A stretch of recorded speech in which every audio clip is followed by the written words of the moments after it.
Imagine building a side project in just 14 days, running it entirely by yourself for years, and then selling it for 575 million US dollars.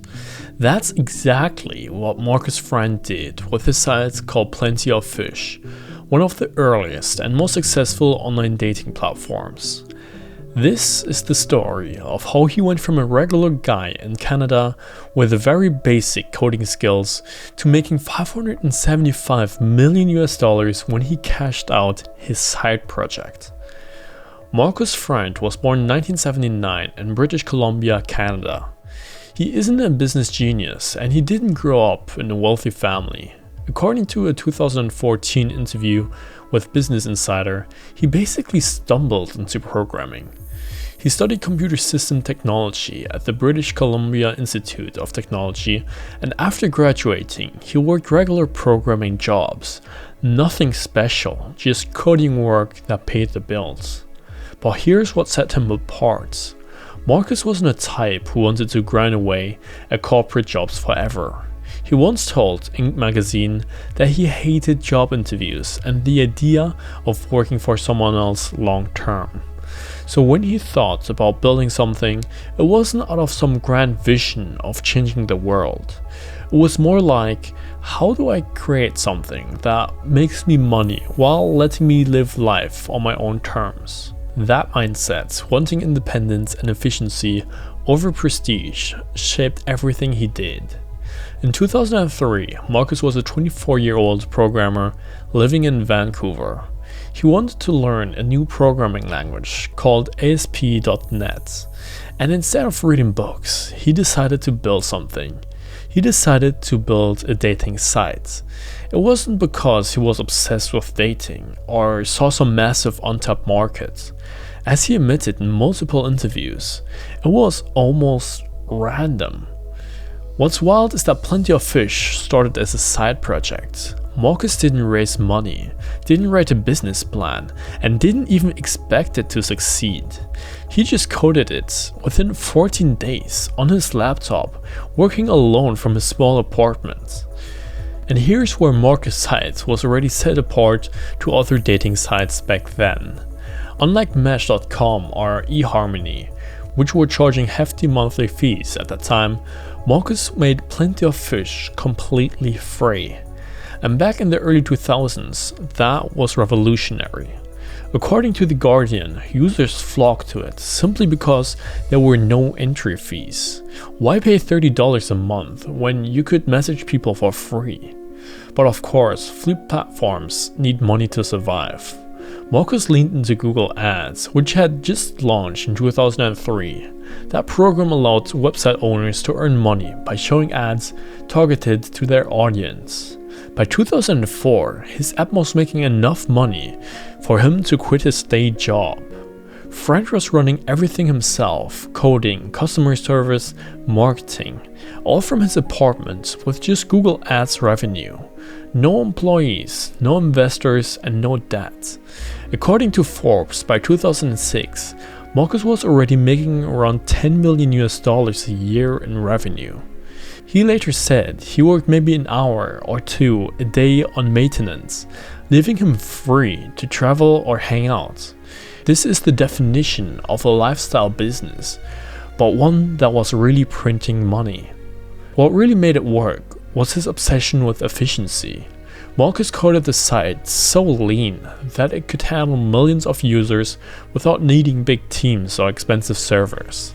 In fact, in an interview with Wired, he explained that he avoided bloated features and just focused on simple matchmaking, which kept costs absurdly low. Now here's the question everyone wonders. How did Plenty of Fish actually grow? Did it just go viral overnight? The answer is not exactly. At first, Markus had to figure out how to get people onto the sites. Remember, this was 2003. There wasn't social media the way we know it now. You couldn't just run Instagram ads or TikTok campaigns. Growth came from search engines and word of mouth. Markus was smart about search. In an interview with the Vancouver Sun, he explained he focused heavily on SEO, search engine optimization. That meant building the site in a way that Google would rank it highly when people search for things like free dating sites or meet singles online.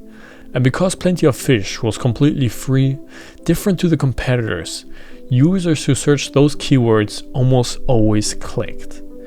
It also spread through forums and early blogs. People on message boards will recommend Plenty of Fish because it didn't charge fees like Match.com or eHarmony. And that kind of organic sharing gave it credibility. And this is where the story gets crazy. Unlike most startups, Markus barely spent any money on marketing. According to Inc. magazine, for the first several years, he spent less than $10 a day on advertising. And that went mostly to Google Ads. The traffic was coming in naturally because people were searching for exactly what he offered. And once the user base hit a certain tipping point, growth became self-reinforcing. The more people joined, the more useful the site became. And the more useful it became, the more people recommended it to friends. This is what's called a network effect. And Markus got it without having to burn through millions of dollars like his competitors. And Markus stayed still the sole owner, while Plenty of Fish was pulling in 1.6 billion page views per month. No investors, no board, no one telling him what to do. And that independence was key to how he really made his money. Unlike startup founders who raise funds and give away equity, Markus kept 100% ownership. Every dollar the site made went straight to him. By 2010, estimates put his personal earnings at over $30 million a year. But it wasn't all smooth sailing. In 2011, Plenty of Fish faced a lawsuit from Match.com, accusing it of patent infringement of certain features. According to Reuters, the case was eventually settled out of court, but it showed the risks of running such a massive platform without a big legal team. And then came 2015, the year that everything changed. That's when Match Group, which owns Tinder, OkCupid, and Match.com, announced it was acquiring Plenty of Fish for $575 million in cash. Markus's personal share? After taxes, roughly $200 million, according to Forbes. He didn't have to split the pie. No messy equity deals, no diluted ownership, just hundreds of millions wired straight to him. And this is where the story gets fascinating. Unlike other tech founders who sell and then go on to launch new startups or become venture capitalists, Markus basically disappeared from the spotlight. He bought a winery in Canada, Frind Estate Winery, and shifted his focus from winemaking to real estate investments. And when asked by Bloomberg why he didn't start another tech company, he simply said he didn't need to. He'd already won the game. Public opinion on Markus Frind is mixed. On one hand, he's admired. He proved you don't need fancy offices, venture capital, or big teams to build a widely profitable business. He's the poster for working smarter, not harder. On the other hand, critics argue that Plenty of Fish cuts corners, especially on user safety and quality. Some say he simply got lucky. Still, you can't ignore what Markus pulled off.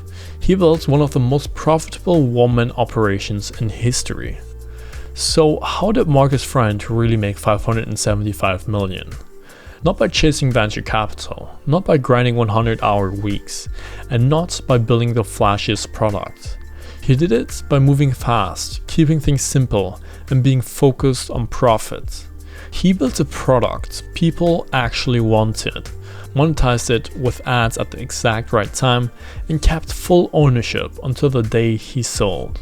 Sometimes, keeping things simple and being different than the rest can lead to massive payouts. If you enjoyed this business story breakdown, subscribe to 0 to Billions for more entrepreneur success reviews.